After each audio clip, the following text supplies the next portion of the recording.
Okay, so here I'm gonna talk about the theme itself. It's like Winning Ship by F3. The theme centers on the destructive impact of systemic racism and unrelenting stress of an individual's mental and emotional state. So, draw the character of Johnson, an African American man facing layers of stress. F3 explore how social racism coupled with economic hardship accumulate to create an increasing psychological burden. So Johnson's confrontation with both overt and subtle racism from his co-worker and the waitress magnifies his frustration and helplessness. The repeated microaggression paired with his physical exhaustion contribute to a loss of agency over his action. So in the story climax, his uncontrolled aspect towards May, his wife, reflects how this compounded stress, along with social power imbalance, can lead to destructive consequences with personal relationship. Also, Petrie used this narrative to highlight how discrimination and socioeconomic pressure can distort one's sense of self and morality, leading even a caring person like Johnson into to action that go against his true character. This theme also reflects Patrick's critique of how societal systems create an environment where individuals feel powerless, fostering a sense of entrapment that can lead to destructive behavior. Like a Winning Seed was first published in 1945 in the Princess magazine, the official publication of the NAACP. Although it may not have reached widespread mainstream recognition at the time, it resonated deeply within African American literary circles among readers engaged with social justice issues. The 1940s was a period of racial tension in the United States, with African American soldiers returning from World War II to a society that still denied their basic rights. The theater reflecting the black experience was gaining attention. Petrie's story added to this conversation by portraying the impact of racism on everyday life on black marginalized Americans, which made it relevant and powerful to audience familiar with those struggles.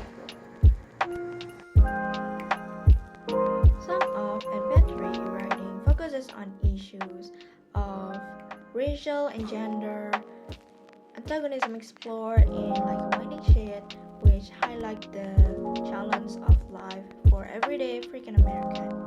Author described the life of Johnson and May, an African American couples working as casual labor for white employers.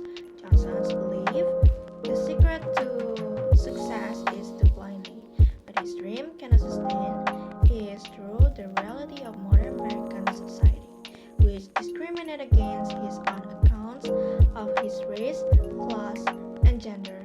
In the United States in 1946, black racism was a major problem faced by American society because the existence of apartheid laws specifically limited and weakened the civil rights of black people.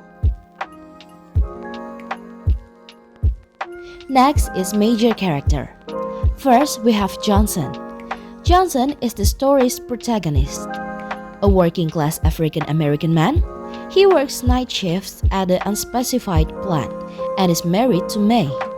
He begins the story as a loving husband who wouldn't dream of threatening his wife with violence. But as the narrative unfolds, Johnson feels increasingly emasculated by the white woman with whom he interacts. Second is May. May is a working class African American woman and is married to Johnson.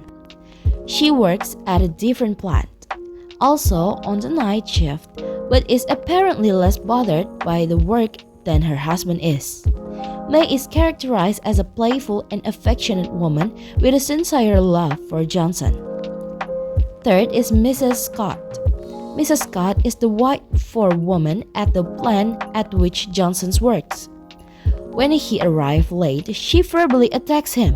using racial slurs and suggesting that African American workers are the problem with the plant, even though she also says that half the shift comes in late.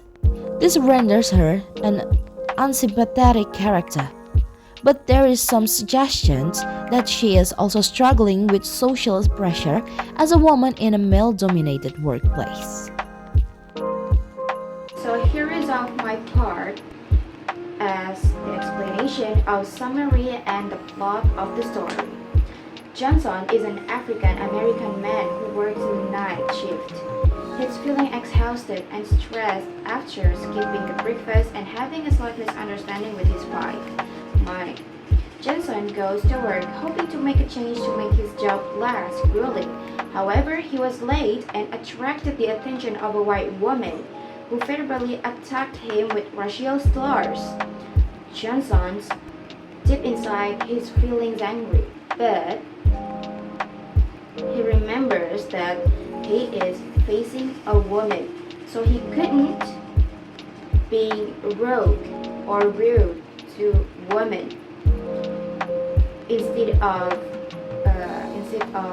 lashing out his anger, he is just intimidating her with his words and eyes, so make the woman apologize. After working exhausted, Johnson wanted to avoid the crowded subway and tried to buy a coffee at the restaurant.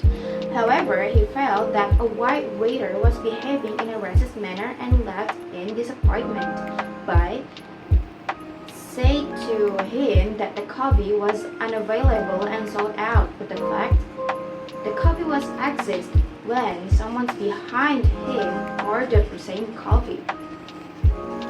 So Johnson chose to return to his home and finds his wife sitting on his overalls. So Maya was making fun of him, and here came the climax. Unconsciously, Johnson remembers the servant's language and gestures and violently hits Maya repeatedly. He felt that he was losing control of his action. The violent act is inspired by the previous incident and the pinch feeling Johnson feels. And last but not least, the story offers important values and lessons that we can learn as language learner. For example, the first is cultural historical context.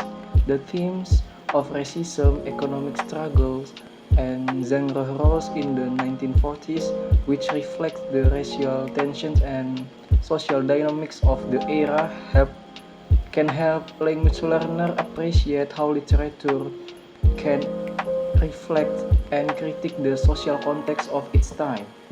The second is lack of social justice, such as discrimination in the workplace. The stories show how racial prejudice affects working conditions. Workers like Johnson face disrespectful treatment from supervisor.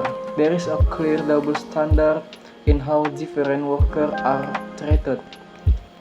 These stories also show how workplace discrimination creates additional stress and psychological burden. And the last one is tone and nuance.